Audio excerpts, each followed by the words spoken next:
ناظرین آداب 20 فروری 2023 مطابق 28 رجب کے اودھ نامہ وائس ایڈیشن میں آپ کا خیر مقدم ہے۔ میں مصر رضا اور آپ سماعت فرمانے جا رہے ہیں اودھ نامہ میں شائع اہم خبروں کے خاصے سے۔ اتر پردیش اسمبلی کے بجٹ سیشن کا آغاز پیر کو ریاست کی گورنر آنندی بین کے کلیدی خطبے سے ہوگا۔ کانپور دیہات کا حالیہ واقعہ، حکومت کی بلڈوزر پالیسی، مہنگائی، بے روزگاری اور نظم و نسق و بدعنوانی کے موضوعات پر متحد اپوزیشن کو دیکھتے ہوئے اسمبلی کے بجٹ سیشن کے کافی ہنگامہ خیز ہونے کے قوی آثار ہیں۔ میٹنگ میں اسمبلی اسپیکر نے بھی سبھی پارٹیوں کے نمائندوں سے اسمبلی کی کارروائی کو بہتر ڈھنگ سے چلانے کے لیے تعاون مانگا ہے۔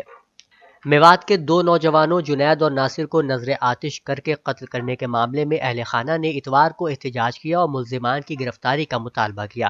مقتول نوجوانوں کے اہل خانہ نے کہا کہ جب ادے پور میں کنہیا نامی شخص کا قتل ہوا تھا تو اس کے ملزمان کو 1 گھنٹے میں گرفتار کر لیا گیا تھا، لیکن جنید اور ناصر کے قاتل ابھی تک آزاد گھوم رہے ہیں۔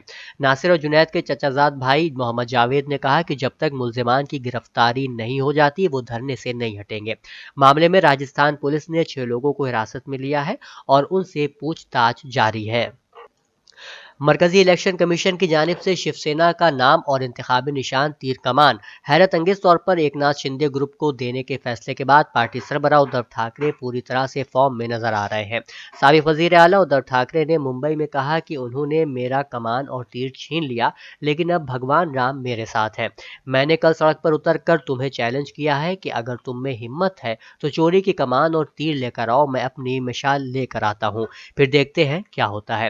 وہیں کولہاپور میں منعقدہ وجے سنکلپ ریلی کے دوران مرکزی وزیر داخلہ امت شاہ نے ادھو پر جوابی حملہ کیا ہے۔ انہوں نے کہا کہ 2019 میں ادھو ٹھاکرے نے ہمارے ساتھ انتخابی مہم چلائی، لیکن جب انتخابی نتائج آئے تو وہ تمام نظریات بھول گئے اور شرد پوار کے قدموں پر گر گئے اور ان سے وزیر اعلیٰ بننے کی درخواست کی۔ بی جے پی کو اقتدار کی لالچ نہیں ہے اور ہم اپنے نظریات کو کبھی نہیں بھولیں گے۔ کانگریس نے اتوار کو اے آئی سی سی کے 50ویں اجلاس سے پہلے کہا کہ ایک مضبوط اپوزیشن اتحاد مضبوط کانگریس کے بغیر ناممکن ہے۔ اس طرح کانگریس نے غیر بی جے پی کیمپ کو بڑا اشارہ دیا ہے۔ ایک پریس کانفرنس کے دوران جے رام رمیش نے کہا کہ ہر بات کا جواب فوراً نہیں دیا جاتا، کانگریس یقیناً ہر پہلو پر غور کرے گی۔ جے ڈی یو لیڈر اور بہار کے سی ایم نتیش کمار نے کل ہفتے کو کہا تھا کہ کانگریس کو تاخیر نہیں کرنی چاہیے، فوری طور پر اپوزیشن اتحاد کیمپ میں شامل ہوں۔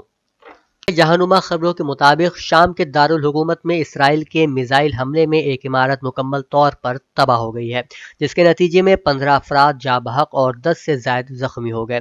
جس علاقے میں حملہ کیا گیا وہاں سرکاری فوجی اور عمارتیں زیادہ تعداد میں ہونے کی وجہ سے سیکیورٹی کے سخت انتظامات تھے اور ممکنہ طور پر نشانہ بھی ایک سرکاری عمارت کو ہی بنایا گیا تھا۔ ایران کی وزارت خارجہ کے ترجمان ناصر کنانی نے دمشق اور اس کے مضافاتی علاقوں پر صہیونی حکومت کے حملوں کو شام کے قومی اقتدار اعلیٰ اور ارضی سالمیت کی کھلی خلاف ورزی قرار دیتے ہوئے ان حملوں کی شدید مذمت کی ہے۔ بلغاریہ کے دارالحکومت کے باہر لاوارث ٹرک سے 18 افغان باشندوں کی لاشیں ملنے کے ایک روز بعد 7 افراد کو گرفتار کر لیا گیا ہے۔ ڈان اخبار میں شائع رپورٹ کے مطابق بلغاریہ میں لوگوں کی اسمگلنگ کے دوران یہ مہلک ترین واقعہ ایسے وقت میں سامنے آیا جبکہ ملک غیر قانونی طور پر سرحد پار کرنے کے مسئلے میں اضافے سے نمٹنے کی جدوجہد کر رہا ہے۔ ابتدائی تحقیقات سے پتہ چلتا ہے کہ ٹرک لکڑی کے تختوں کے نیچے چھپے 52 افراد کو لے جا رہا تھا، جن میں سے 18 افراد دم گھٹنے سے ہلاک ہو گئے۔ افریقی یونین کے 2 روزہ سربراہی اجلاس سے ایک اسرائیلی سفارتکار کو اسمبلی سے باہر نکال دیا گیا۔ افریقی رہنما اجلاس کے لیے ایتھوپیا کے دارالحکومت میں جمع ہوئے، جس کا مقصد ایک کمزور تجارتی معاہدے کو شروع کرنا اور مسلح تنازعات اور خوراک کے بحران کے چیلنجز پر توجہ مرکوز کرنا تھا۔ بتایا جا رہا ہے کہ جس سفارتکار کو اجلاس چھوڑنے کے لیے کہا گیا تھا اسے اجلاس میں شرکت کے لیے مدعو نہیں کیا گیا تھا۔ نیوزی لینڈ کے شمالی جزیرے پر سمندری طوفان گیبریل کے تباہی مچانے کے ایک ہفتے بعد بھی ہزاروں افراد لاپتہ ہیں، جبکہ اتوار کو ہلاکتوں کی تعداد 11 ہو گئی ہے، جبکہ متعدد افراد زخمی بھی ہوئے ہیں۔ یہ طوفان 12 فروری کو شمالی جزیرے کے بالائی علاقے سے ٹکرایا تھا اور مشرقی ساحل پر جانے کے بعد ماند پڑ گیا تھا۔